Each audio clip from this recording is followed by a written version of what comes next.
What's up, guys? Welcome back to Two Broke Hero Owners. It's finally that time. We're gonna start working on the GTI. This isn't the same GTI. We had gotten a newer one that's in better condition, but this one still has its issues, needs a lot of upgrades, and we're gonna get right into it. So first things first, it doesn't run worth a crap, so we're gonna start diagnosing that. We're gonna get right into that right now.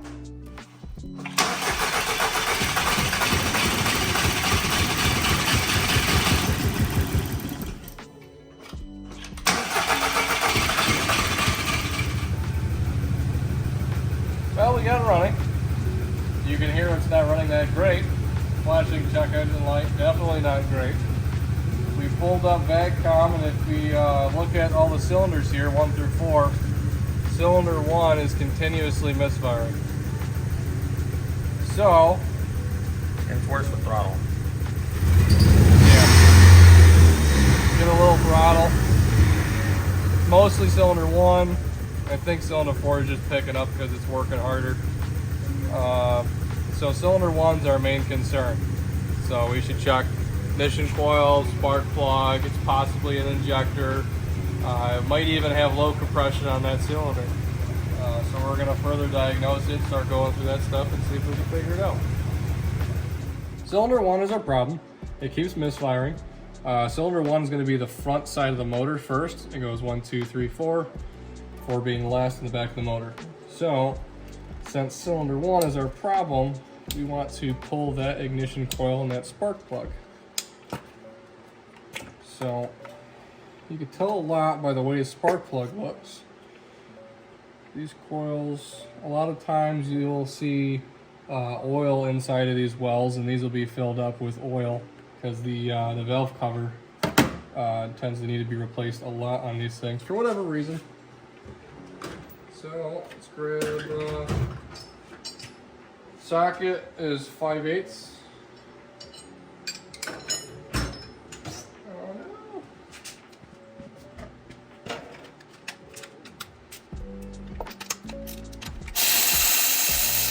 So usually use the coil to pull it up. Well, would you looky there? Is completely soaked. Doesn't look like it's been igniting anything, obviously, because it hasn't been. It's auto light plug, fairly new. Looks like it might have ran at one point on the one side. I'm almost wondering if this plug's just no good either. Did we ever swap? Have you ever swapped the plug, like from another cylinder? Yes. You did? I think. No? I don't know. Let's say no. So, did you pause it or? No. No? You're still running?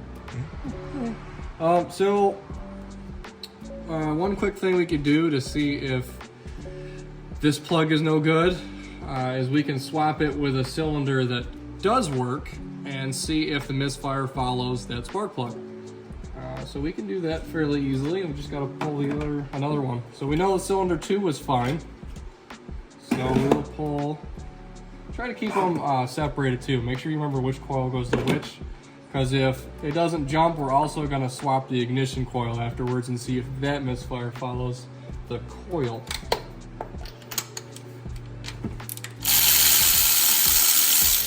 So like I said earlier, it could be a coil, it could be a plug, it could be an injector. That's pretty black. Would you say a rich? Running way too rich? Really rich. Really rich. So what we'll do... If I remember right, when I pulled all 4 out when I was at my house, the other 3 were black like that too. Also, when you put your plugs back in, don't just chuck them down in there. You don't want to bend that. And I'd hit that with a torch first. this gap looks extremely large. So after noticing that this spark plug, the one that hasn't been firing, the gap looked pretty large on it. Threw the gap tool on there, and it was like, what, 0.45? Mm-hmm. Pretty large for a turbo car. So turbo cars, you want a tighter gap. And won't get into specifics on here, but we got it down to 0.029, which is still a little low, but it's way better. And for just testing purposes, we're going to throw it back in with a tighter gap, which means that doesn't have to work as hard to jump the gap for the spark. Does that make sense? Did I say that right? Is that the fouled out one? No, it's not the fouled one. That's the one that no, it's not firing. I'm putting it back in cylinder 1. Just to see? Just to see. I want to know if it's just a bad gap or not. So we'll just get back to you guys once it's running and see what happens. Everything's back together now with the proper gap. Well, I say proper, I think we put it at 0.029, which is close enough for now for this test, just to see if it was the bad gap.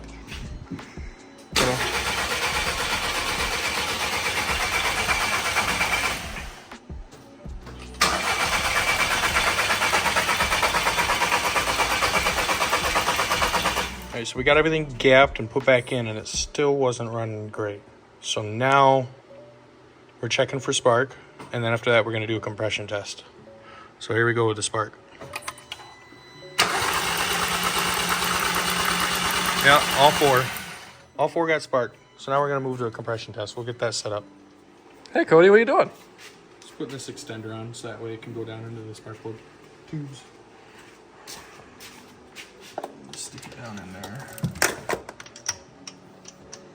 And scoot in.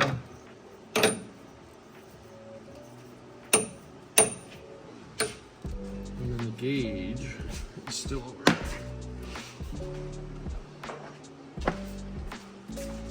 See, now we need a camera guy when we're doing diagnostic. And now we're just gonna watch on here and see what kind of compression that cylinder brings. You're gonna hold it wide open too.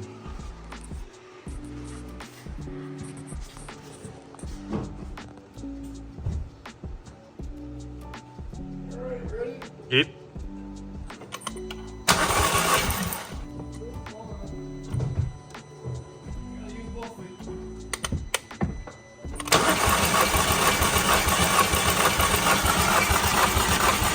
Alright. It's like 120-ish. Do the rest.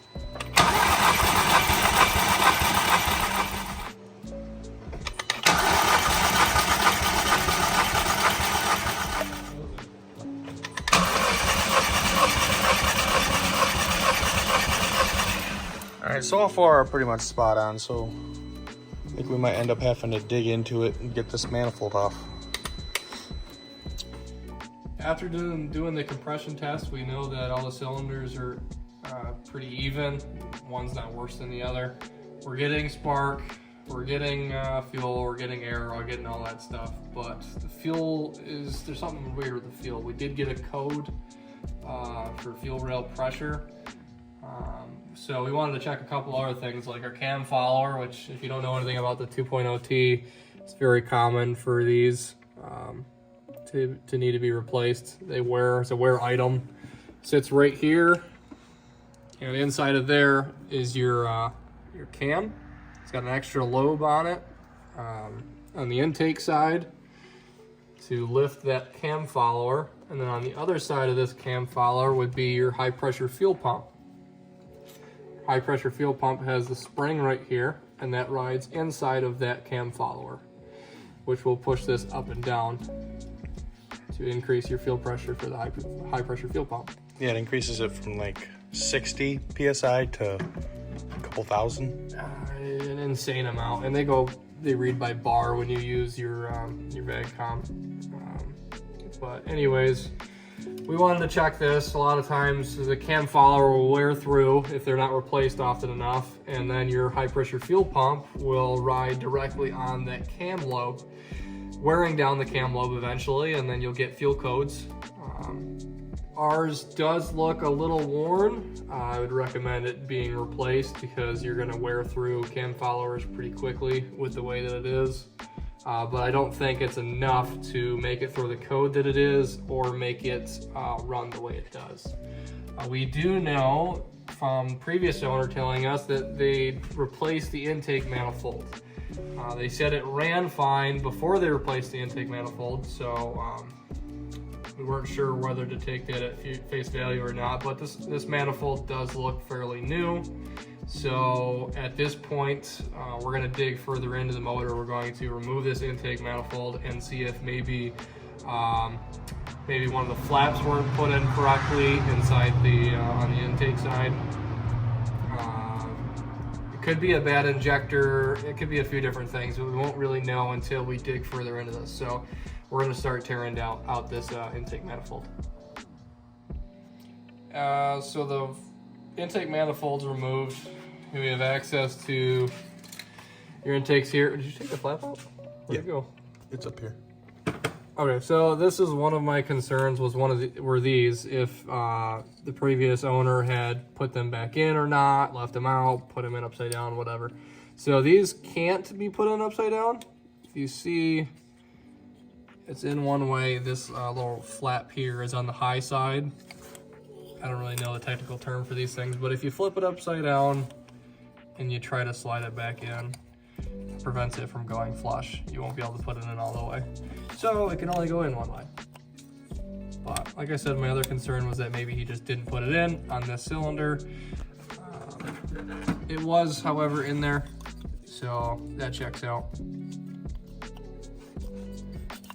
Upon further investigation, removing the injectors, we noticed that these are no-name injectors. The part numbers are on them, but there is no name on them at all. The clips do have the Audi symbol on them, but you can buy these clips separate as a little kit. Or you can even reuse the old ones. You could reuse the old ones, the metal ones. These plastic ones, I don't really recommend reusing these. You can see this one split right here.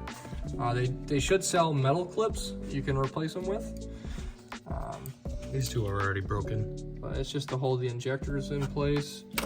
So what I would recommend at this point, since these are no-name injectors, I'm guessing eBay specials. There's no guarantee that these injectors are actually good or spray patterns good or anything like that. Yeah, we could set up a bench test, but I have an extra used set of injectors for a 2OT. So we are going to try throwing those in there and put it back together and see if that fixes anything. Being that this motor is transverse, it's fairly easy to remove the intake manifold on this. So it won't be too bad just to replace the injectors and put the manifold back on and try it out. So we are done for tonight. It's kind of late. We will come back to this And you will later. see it in a new video. Yeah, and a new video. We'll see you. So that's it for this one.